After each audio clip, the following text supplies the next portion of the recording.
ዶክተር ዴቭ ምን እያደረጋችሁ ነው? አይኔ እያየ መቼም ልጄን አታገቢው። የፈለጋችሁትን ነገር ማሰብ ትችላላችሁ። ዴቭም እንዳንቺ የሚያስብ ከሆነ ደግሞ ሊቀር ይችላል። ምንድን ያልሽው? አሹዬ ወይራን ቆይ አሁንም ተናደህብኛል። መቼስ ከእናት ሀሳብ ጋር ለመስማማት አልወሰንክማ? ባቡሬ እናቴን መቃወም አልችልም። ለምን? ቆይ ዴቭ መቼስ አደይ ከእናትና ከአባቷ ጋር የነበራትን ነገር ታስታውሳለህ?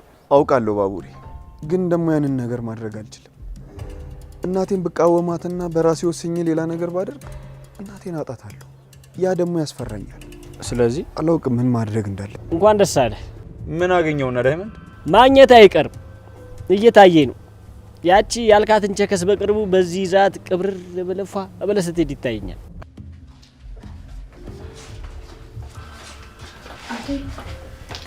አደይ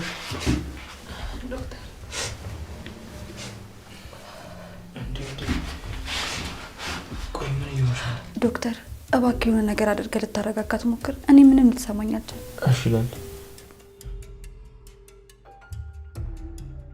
አደይ ደህና ነሽ? ደህና አይደለሁም ዶክተር፣ ምንም ደህና አይደለሁም። አይዞሽ አደይ።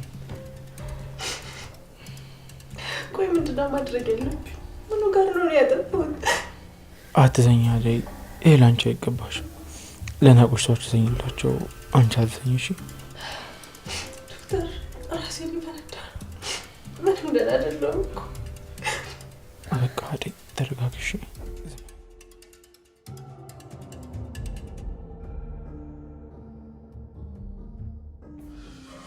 ለሊ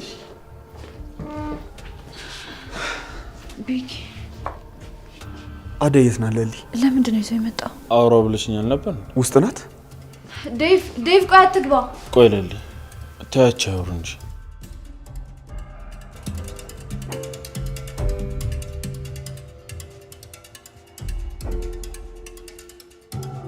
አደይ በቃ ተረጋጊና ረፍት ለማድረግ ሞክሪ። በጣም አመሰግናለሁ ዶክተር።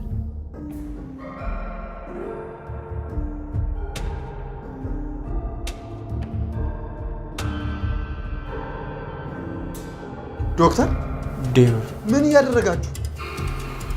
እያደረጋችሁ ነው?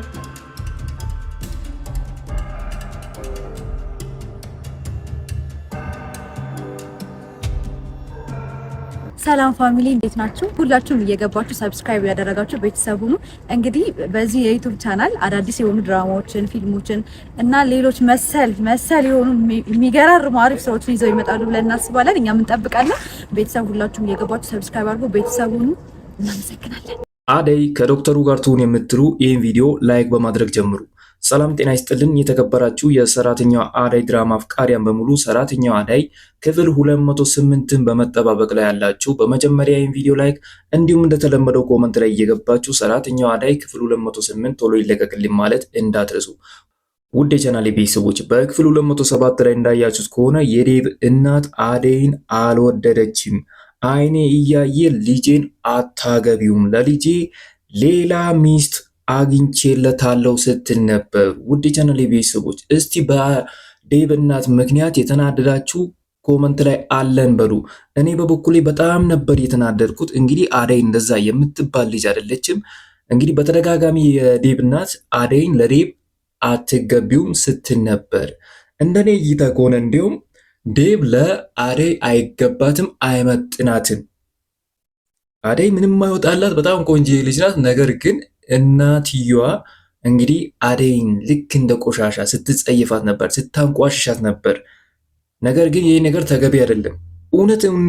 እውነቱን እናውራ ከተባለ እስቲ የዴቭ እናትና አደይን እናነጻጽራት። ማን ነው ቆሻሻ የሚመስለው? አደይ እኮ ልቅም ያለች ቆንጅዬ ናት።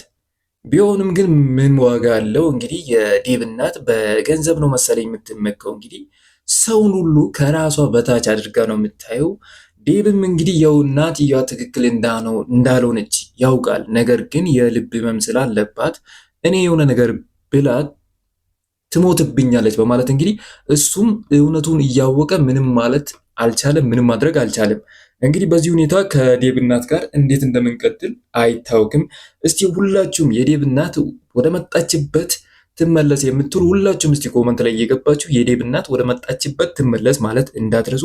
እንደኔው ሀሳብ እንግዲህ እኔ ብትመለስ ደስ ይለኛል። ምንም አልተመቸችኝም። እንግዲህ ሁኔታዋም ደስ አይልም። ለሰራተኛ ያላት ንቀት፣ ለሰው ልጅ ያላት ንቀት በጣም የሚያስጠላ ነው። እንግዲህ በልኩ ቢሆን አሪፍ ነው። የእሷ ግን ከልክ ያለፈ ነው እና በጣም ነበር የሚያስጠላው። አደይም በጣም ነበር የከፋት። እውነት ለመናገር በአደይ ቦታ እናንተ ብትሆኑ ምን ታደርጉ ነበር? ይሄ ለአደይ ቅስም ሰባሪ መርዶ ነው።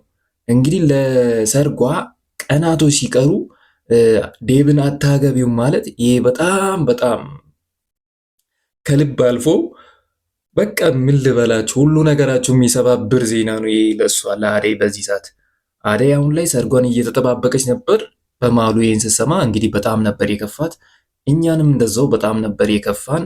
የዴብ እናት በጣም ትልቅ ስህተት ነው የሰራችው። እስቲ ዴብስ እስቲ በእናቱ ሀሳብ ጸንቶ ይቀራል ወይስ የእናቱን ትዕዛዝ አልፎ አደይን ያገባታል? ሀሳብ አስተያየታችሁን ኮመንት ላይ ያስቀምጡልኝ። እንግዲህ ባቡሬም ዴብን ለማናገር ሄዶ ነበር። ነገር ግን ከእናቴ ትዕዛዝ መውጣት አልችልም ነበር ያለው። መውጣት ካልቻለ እንግዲህ እሱም ይቀራል። አደይም እኮ ብላ ነበር።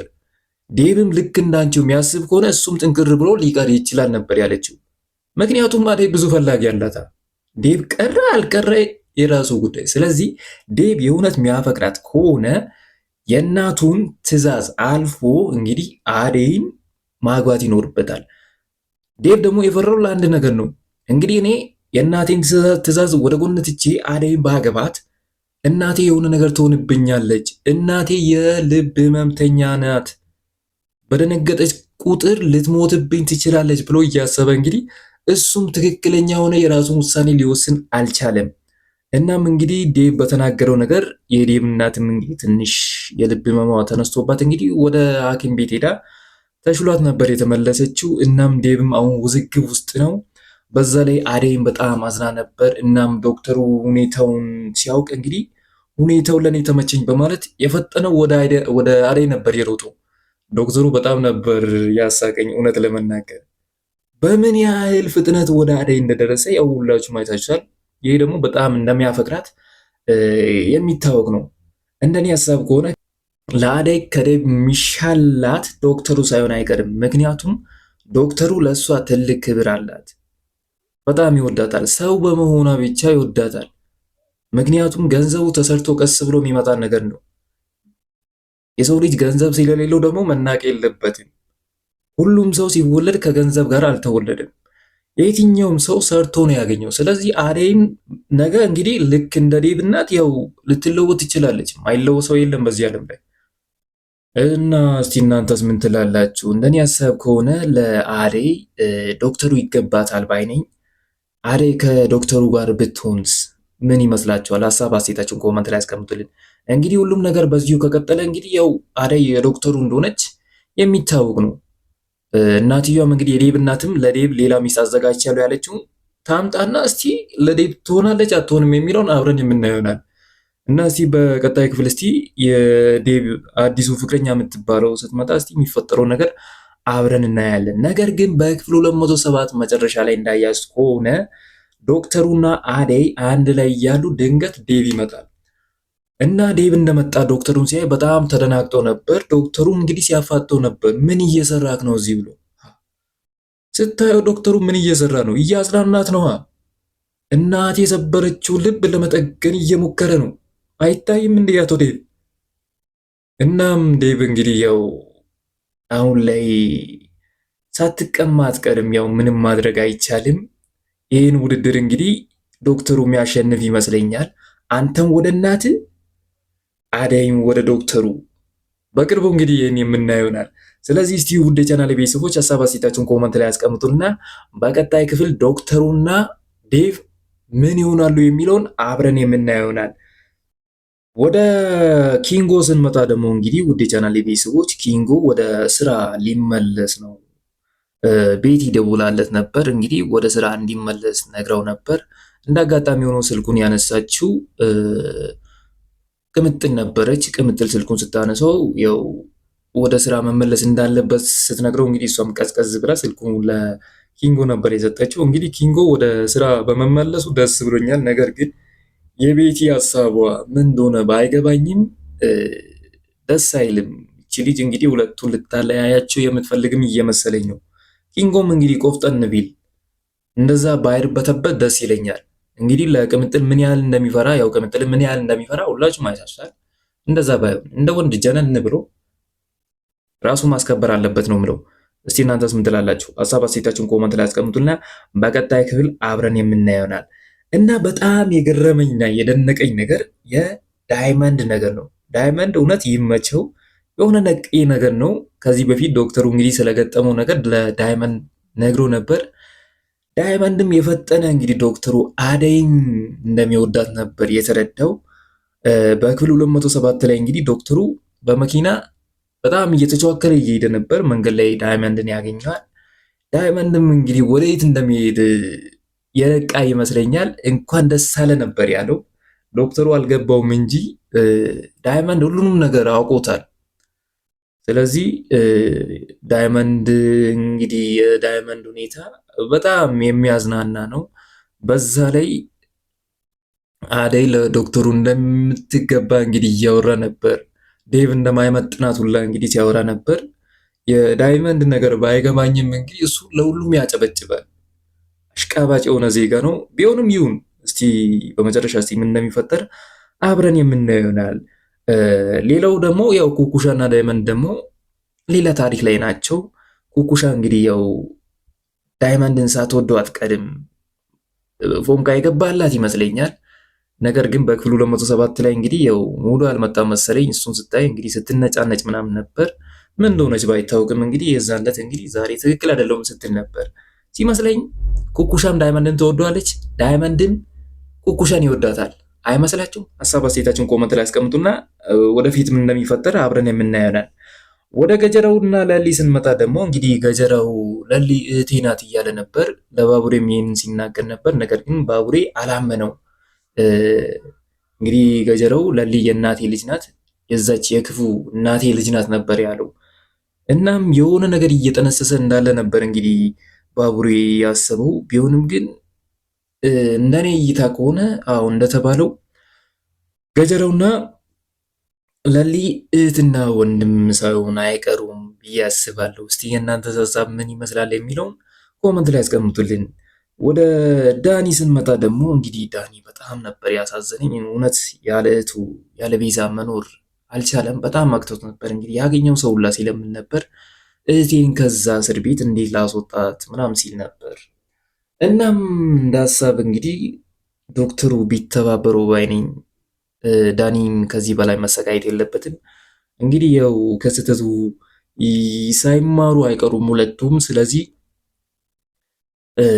ቤዛም ብትፈታ ባይነኝ እንደ ሀሳብ። እስቲ የእናንተን ሀሳባችሁን እስቲ ኮመንት ላይ ጻፍ አድርጉልን። ወደ ሮማንና አሹ ስንመጣ እንግዲህ ሮማንና አሹ በጭራሽ ሊግባቡ አልቻሉም። እነዚህ ልጆች በጣም ይዋደዳሉ፣ ይፋቀራሉ፣ ነገር ግን መግባባት አልቻሉም። እንግዲህ በክፍሉ 207 ላይ እንዳየች ከሆነ ሮማን ወደ አሹ መታ ነበር እና አሹን እስካሁን ድረስ ተቀይመኝ ነበር ስትለው፣ እንዴት ነው ማልቀየምሽ? እንዴት የሰራሽውን ስራ እንዴት ልርሰው ምናምን ሲል ነበር። ሮማንም እንግዲህ ምን እንደሚሰማ ተናግራ ነበር። አንተ እኮ ዙሪያ ጥምጥም እያወራክ እንዴት ልረዳ? ለምን እውነቱን አትነግረኝም? ስትለው ነበር። እኔ አንቺ ያልገባኝም እያልሽ በየት በኩል ላስረዳሽ እያለ ነው። ስለዚህ የእውነት ሮማን እንዳለችው ሄዶ አሹ ለሮማን እንደሚያፈቅራት ግልጹን መናገር አለበት። የምንም ዙሪያ ጥምጥም አያስፈልግም። ሮማን ትክክልነቱን ብሎ እሱ እንግዲህ በዘፈንና በግጥም ሊያስረዳት ይሞክራል። እንዴት ትረዳው እቺ ልጅ? ስለዚህ እውነቱን ቢናገር ባይነኝ። እናንተስ እስኪ በዚህ ላይ የምትሰጡት ሀሳብ ካለ ጻፍ አድርጉ። እና ውድ የቻናል ቤተሰቦች እስከዚሁ ድረስ መምጣታችሁ ካልቀረ ለዚህ ቻናል አዲስ ከሆኑ ሰብስክራይብ። እንግዲህ ወደ 100 ሺህ እየተጠጋን ነው። ዛሬ ወይም ነገ 100 ሺህ እንገባለን። 100 ሺህ ስንገባ በትልቁ የምናከብር ይሆናል። ውድ የቻናል ቤተሰቦች እንግዲህ እንደማታሳፍሩኝ ተስፋ አድርጋለሁ። ሁላችሁም ለዚህ ቻናል አዲስ ከሆኑ ሰብስክራይብ፣ እንዲሁም ይህ ቪዲዮ ለብዙ ሰው እንዲደርስ ላይክ ማድረግ እንዳትረሱ እያልኩ እኔ ከወዲሁ ልሰናበታችሁ። ሁላችሁም በያላችሁበት መልካም ጊዜ ይሁንላችሁ።